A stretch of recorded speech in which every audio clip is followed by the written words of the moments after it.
All right, welcome back. Today we're going to talk about passing on wealth. This is a very interesting topic because most people tend to focus on, when they say wealth, they think of just the money or the real estate or the cars.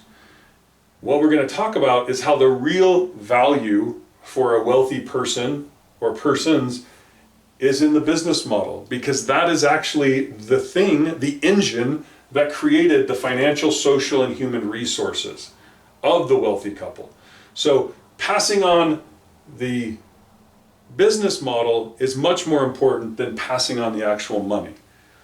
So let's look at how to think about passing on the business model and passing on this wealth. So if we start with the business model, we've got the strategy, we've got the structure, we've got the culture. Hopefully, the parents have spent the time and focused on the culture. The structure has been evident.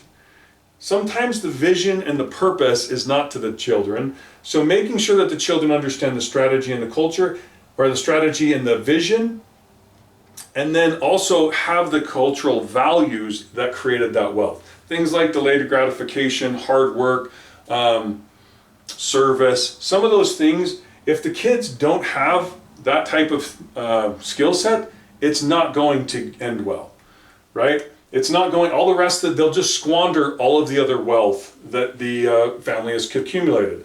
Now let's look at the human. So if we start out, we need to look at the business model. Then we say, great, they have the business model and they have sides of it. Let's teach whatever abilities they need to get that cultural piece right. Let's look at the health. Do they know? Are they spending all their time or wasting all of their money? Are they wasting time, money, partying, drugs, alcohol, those type of things, wasting their health, hurting their health, those type of things? If you just give them more money, you may actually end up killing them, right? Oh, you're using a whole bunch of drugs. I'm going to give you $1 million as part of your inheritance. Great, what do you think they're going to use that money on? Probably overdose and then die. So it's interesting, like, if they don't have this piece and then you give them that money and they don't know how to treat it, you're going to hurt themselves. Do they have the right abilities to manage that wealth? Do they have the right abilities to actually understand this whole process? So as you go through it, what should you be focused on? First, the business model, then ability. Do they know how to use their health? Do they know how to use their time? If they don't know how to do those things, don't pass on. So this is like step one. Check the business model and then try to pass on the human. Once you have a child who's driven or follows your values, then you would say, I can now introduce them to my social groups. You'd probably start with the one-on-one. Let's introduce them to one person, right? If I have a really successful relationship with a guy, with another man, I could go and introduce my kids to him and see how my child interacts in that environment. If he acts poorly, I need to pull him out. I don't want to interact him. I don't want to go to all of my relationships, just one at a time. And then as those relationships, and I see that the child is actually being productive and actually establishing those relationships, then I would move to my groups. What groups am I associated with?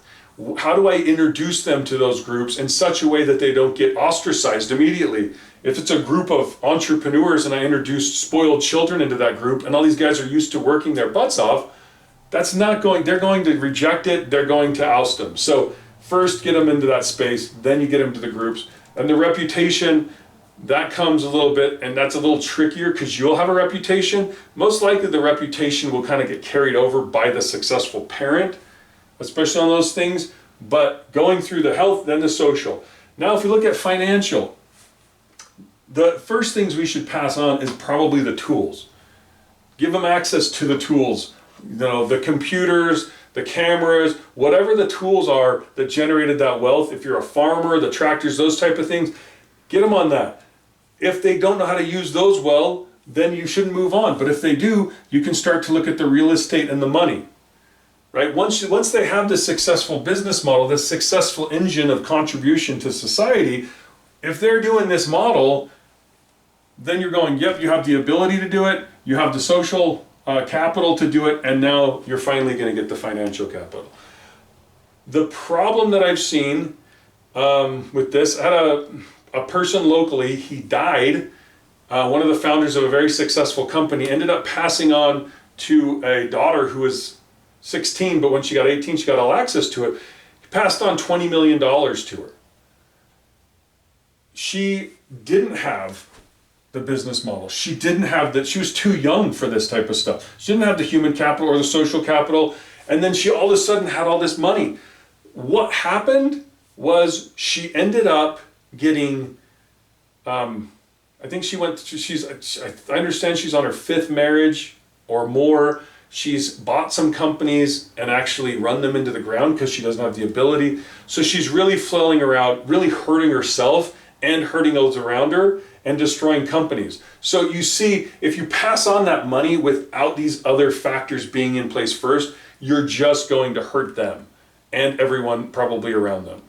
So as you look at that, you want to be very careful how you're structured, how you're going through there. Do they understand these parts?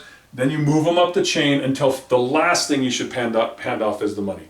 This is one of the things that drives me nuts. Why do people in death do things they wouldn't do in life, right? Would you ever give your kid who has a drug problem or has these other problems money? Oh, can I have $200,000? Nope. But then when they die, oh, I'm going to give that person $200,000. It makes no sense. It's a recipe for disaster. And if you look at the general statistics, there's usually someone, an entrepreneur, who will make a lot of money. Then you'll have a family who will become they'll live off of that and be professionals because they kind of grew up with a parent and they know that culture a little bit. And then by the 3rd generation, they just squander all the wealth. It's this very clear pattern of people don't have the business model that generated the wealth and then they just consume it. So as you're thinking through what is most important, as you get more successful, passing on the business model should be the priority. Even if it results in not, even if you look at this and you're saying they don't have the business model, they don't have these things, don't pass any money off to them. It won't do well.